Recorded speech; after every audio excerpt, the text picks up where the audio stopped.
I read Journeys Out of the Body, and I thought, okay, this is someone who sort of gets, based on an experience I had, this is someone who sort of gets the bizarreness of some of this work that we can experience. So Robert Monroe, I ended up attending the Monroe Institute, going to a gateway, getting information, that sort of thing, and then fell in love, of course, with Hemi-Sync frequencies to enter a consciousness state. Same with, it's similar to a drum to enter a consciousness state in shamanism.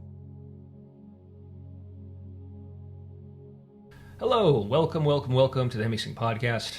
I'm Garrett Stevens, Chairman and President of Hemi-Sync, and our guest today is Amara Honeck. She's a teacher with Monroe Institute and the Foundation for Shamanic Studies, sharing concepts, theories, techniques, and tools for consciousness and shamanic exploration. She is also a certified spiritual director and has an extensive background in personally practiced interspirituality, sacred creative expression, and contemplative practices. Amara is a facilitator of soul collage, Zentangle, chakra dance, touch drawing, and Viriditas labyrinth practices. She also holds certifications as a sound healer, crystal healing practitioner, henna artist, and Reiki master. Amara's private practice is located in Gatlinburg, Tennessee, gateway to the Smoky Mountains, and she's the author of Creative Meditation and Manifestation, Using Your 21 Innate Powers to Create Your Life. Her upcoming book release is entitled Dark Night of the Soul, Using Ancestral Practices to Heal from Loss, Sorrow, and Grief. Here's Amara. Amara, welcome to the podcast. Thanks for joining us. So before we really get into it, just kind of going through your background, I guess two themes kind of stand out to me. I mean, your background is very diverse, but two things kind of stand out.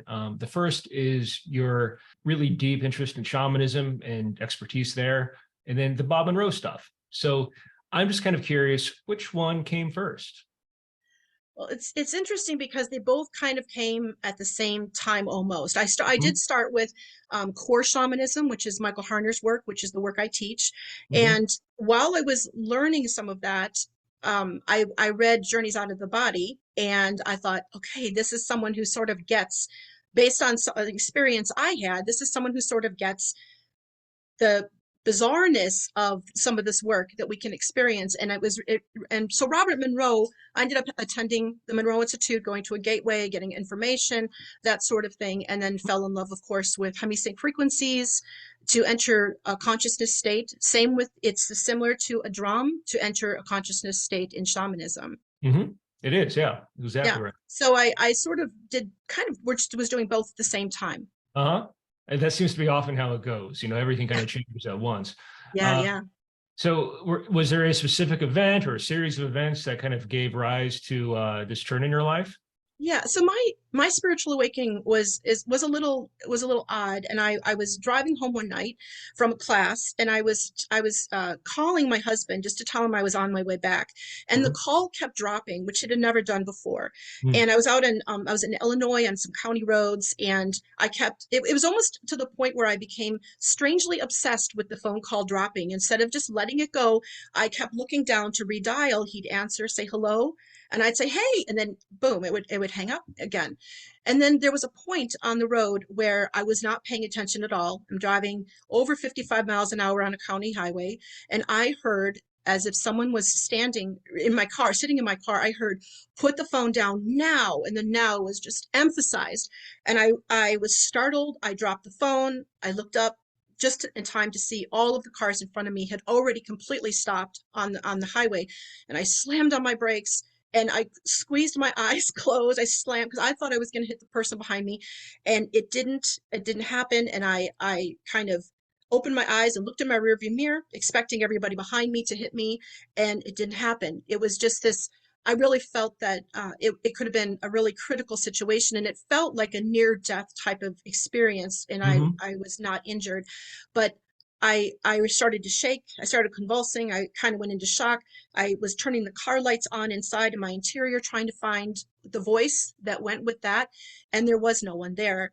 And so I drove home, and the next day, I told my husband about it, and the next day, I'll say that everything just started to break loose. It was fast and furious, and I started hearing more and more, and became clairaudient, and I needed someone to help me but there was nobody I knew who had had an experience like this. And that's where Michael Harner from the Foundation for Shamanic Studies and Robert Monroe from the Monroe Institute, that is how I started to unravel what was happening to me, just based on their experiences and their information. That It was sounds a, awesome. it was Yeah. a crazy awakening, yes. Yeah. Wow. Okay. So let's see. So just kind of going through your background. So you've also done some work with Don Oscar Miro Quesada as well, right? Yeah, Who's a little episode bit. 25 of this Yeah, podcast, by the way. it's the Peruvian shamanism. Yeah. I do focus more in core shamanism, which is Mhm. the general, uh, it's general shamanism as defined by Michael Harner, who was an anthropologist many, many, many years ago. And he pulled out from different cultures what all the cultures seem to be doing. For Yeah. example, he defines a shaman as someone who takes journeys, spiritually Hmm. conscious journeys, using a sonic driver, and one of them is a drum. You can use click Hmm. sticks and didgeridoos. There's all these different ways to get in, rattles. And so he kind of defined what was missing in so much of our culture. So I'm Celtic, I'm Scotland, Ireland. That's my heritage. So that there were shamanic people, but so he kind of brought back some of those trainings for people who are interested in reaching out and touching their own ancestral line and learning this type of work. So the Peruvian is very much more specific, much more cultural related, mesa building and some really beautiful, beautiful things, but different from what I teach and practice most of the time. Right. Yeah. Thanks for that background. I mean, Michael Harner's book. I read I read Way the Shaman before Bob Monroe stuff. Hmm. But I mean, he certainly has had a huge influence in bringing shamanism Yes. to the Western Oh, world. Uh, absolutely. Absolutely. and yeah, I mean, Bob, obviously, we all know about.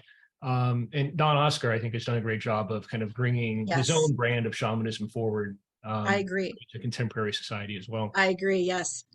Um, cool. All right. So um, in this particular course or album that you've developed with us, we're calling it Finding Closure. Hmm. And so we're here to talk about that today, both in kind of general terms, finding closure, but also as it relates to the album, which has the same name. Right. Um, what types of events are we talking about here that needs closure? So I'm going to give a few events, but I'm going to say it's much broader than this, because Mm. it's the events that people can bring that are painful to them in their lives forward is, I mean, I just generally cover it. We can talk about health worries and medical sort of worries, issues, abrupt change in your life. It could be a career change, job change. It could be a divorce. It could be empty nesting, a child that's leaving the nest. Failed relationships is also a very big one, because Mhm. it's not just romantic relationships, but it could be familial or friendships also. Um, and I think one of the big things that I think isn't talked about enough is our moral and value conflicts, where we regret something we have done, and we kind of live with that regret. And this is intended to give us a chance to break through that, see it from a higher perspective, and move forward. Mhm. And I think I saw you define it as any type of event or situation that doesn't meet our expectations. Yes. And when you really sit back and think about it, I mean, how much of, Yes. normal daily human existence could fall into that bucket? Yeah, and there's a lot. And all of us, I think that when you reach a certain age in life, you have a pretty good stacking of disappointments and losses. And what we normally do is we normally go around those losses. We don't want to feel the emotions. So No, we you go got to push around that them. down. Yeah, Yeah. push it down. Yeah. Yes. And so Yeah. and so I encourage in all of my work that is, as it can be painful, but we're going to drive through the emotion. We're going to go through it so that we Hmm. can feel it and then deal with it and then come out on the other side more whole. Cool.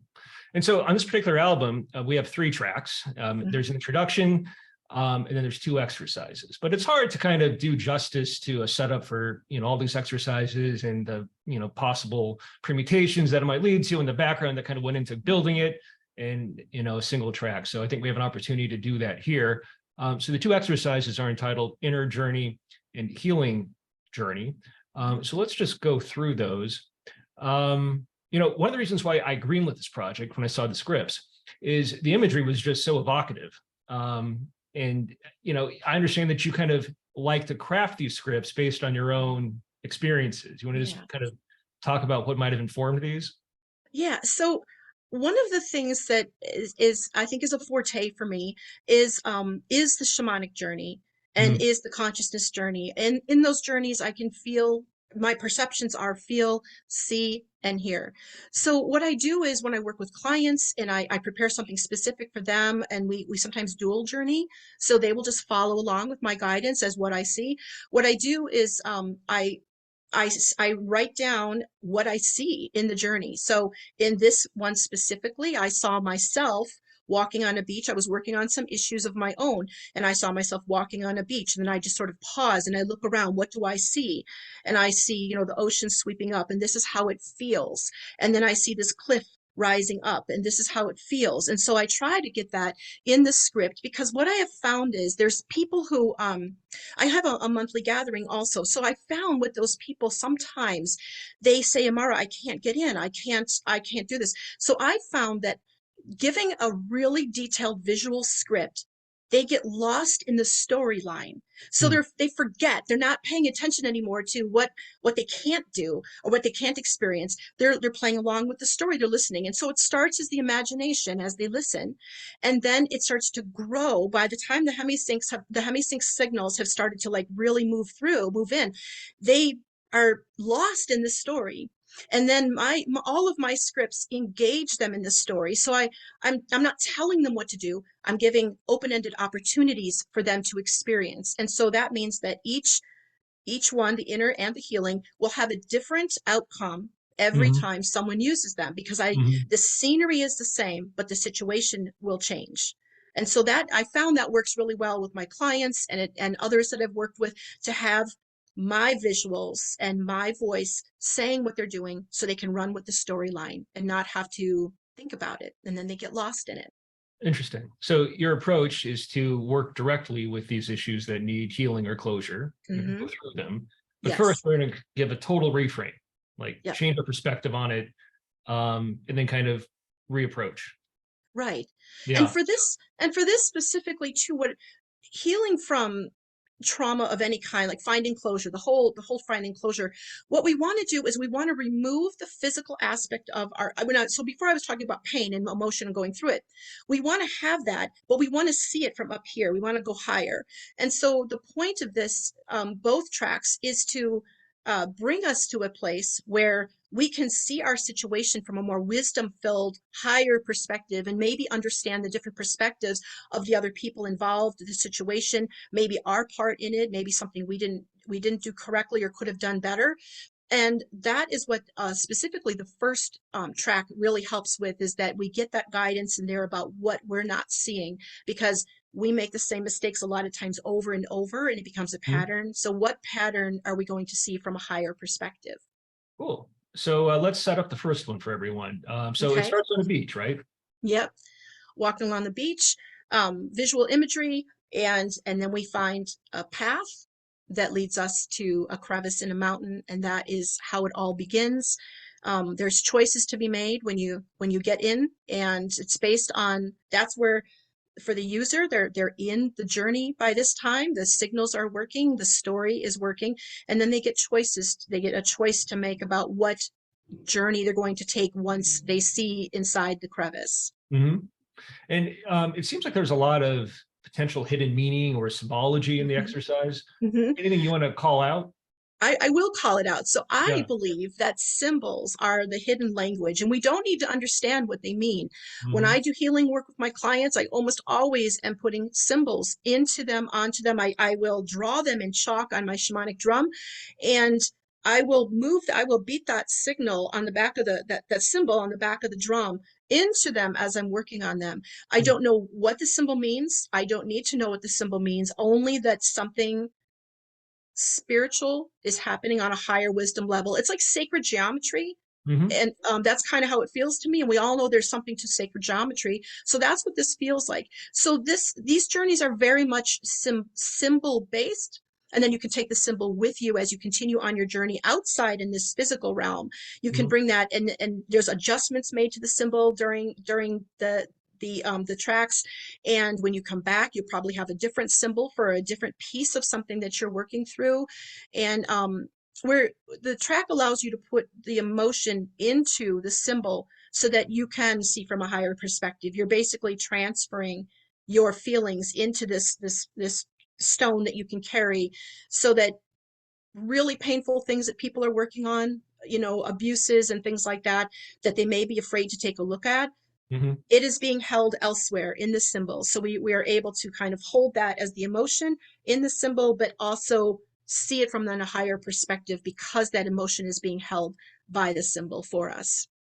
Makes total sense. And so I think the first place we encounter the symbol is, we go through the crevasse, enters a cabin. You go up one of three staircases, so choose your own adventure there. Uh, Yeah. yeah. Then you find a box which has the symbol underneath it, and so you're Mhm. putting the stuff that you can't handle right now into the box Right. related. And then you Right. take the symbol stone with you, and you go on. Right. You take the stone with you, and that's the Yep. whole point, is to carry it with you. And the Hmm. steps in the shamanic world, we have the upper world and we have the lower world.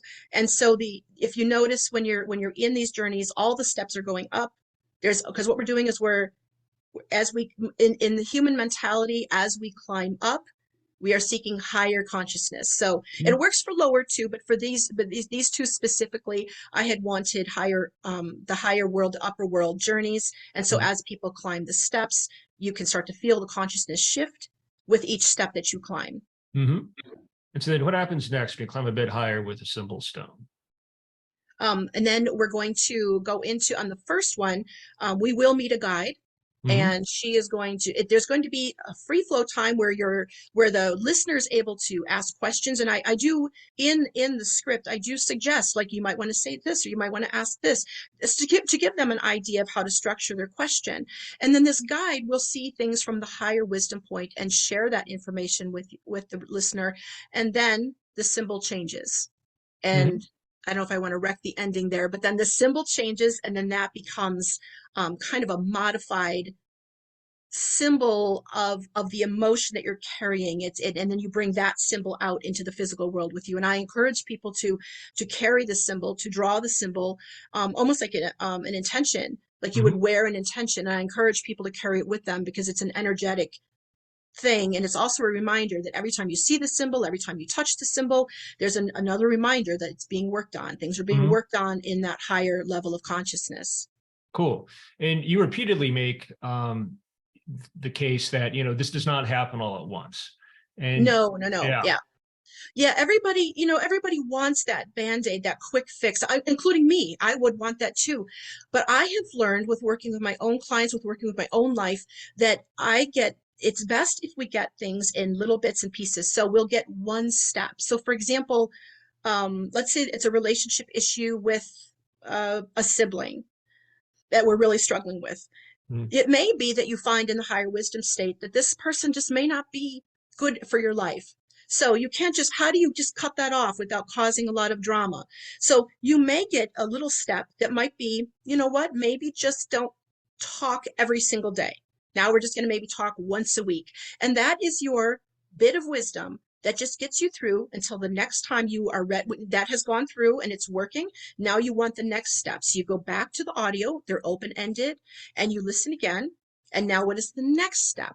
And then pretty soon there's like, you start to move from wisdom steps to healing steps, where Mhm. you can really start to see the difference in your life. You can see the energy, the change of flow. And then you might find that that sibling is no longer someone you fight with, and because you're not engaging, and you still love that person, they love you, you still have a relationship, but the relationship is calmed down, because I believe that their soul, the person you're having a disagreement with, also feels that on a higher level, you're really trying to make this work and do something really wonderful. And I feel subconsciously that that is working with the other person also.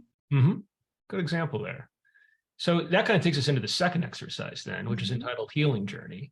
And so Yeah. here again, the healing happens in layers. Mm-hmm. The exercise is designed for repeated use. And we're going back to the cliffs again, to the caverns in the cliff. Yep. So what happens in this one? So when we get to the cliffs and the crevice, instead of going right, we're going to turn left. And there's a whole different experience, a choose your own adventure on that side too. Again, there's a lot of water. There's a lot of sounds of water. Water is symbolic for emotion. Mhm. So I know when I worked with the engineers and wrote the script, there was a lot of me saying, I want water here and water sounds here. And so And so there's also another set of stairs we're going up. There's also the symbol stone. We're bringing that back with us. And when we get to the top, so I trained as a sound singing bowl healer, sound bowl healer, and it's really important to me. And so I worked with the engineers and I said, can you play this note? And you can play this Yeah. note and play this note. So as the healing starts, I think it's a really wonderful journey where you have your headphones on. So you don't have singing bowls on your body, but Mhm. it comes through so well with the Yeah. headphones. When you wear your headphones, oh my gosh, I was so thrilled at how well it sounds. And there is an entire singing bowl um, healing that's done, and it comes through just wonderfully. And then you've got, the frequencies behind it, and again, that same guide is there to help. She brings everything through for you. The symbols are playing out. It's really really I really really love what the engineers did. I really love it. Yeah, yeah. And just in case folks don't know what we're talking about, I mean, I think Hmm. most of you do, but you're talking about one of these, Yep. Yep. the Stress Bowl. Yep. Um, that one is supposedly from 19th century Nepal. At least that's what the guy who I sold it bet to me it told is. I me. bet it is. Yeah, I'm that sure he was that's shooting me straight, right? Um, apologies to the folks that are audio only, but that is what a singing bowl looks like.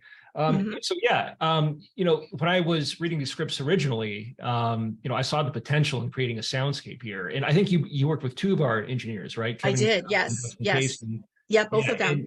and they just created a Oh, tremendous they just soundscape with a lot of they texture nailed and it. depth, and yeah, I was really Yes. pleased with how it turned out, and I'm glad you are too. Oh, I'm so glad. Yeah. Yeah, so we're using these brass bowls as basically a chakra tuning exercise, right? Yes. Hmm. Yeah. So yeah, talk about that. So what I did was, I worked with the seven chakras. There's more in some belief systems, but I worked with the seven. And so in the journey, there's a way that they're positioned in the journey that it makes sense. So because I just the way they're placed. And so, we have the root chakra, and we start from the bottom and we Mhm. go up. So this is to support issues from, like, it's lack of support, lack of stability, grounding issues, things like that. And those are all said in the journey. So as these bowls are being placed, the listener doesn't have to think about what it might be for. It's like, these are the issues that this typically covers. And Yeah. then the second chakra is the sacral, and that's that lower belly area. And that is usually pain from broken trust, broken expectations, broken promises, intimacy issues. And then we work on the sounds, work on healing those specific issues, and the listener can add their own in as they're listening to this.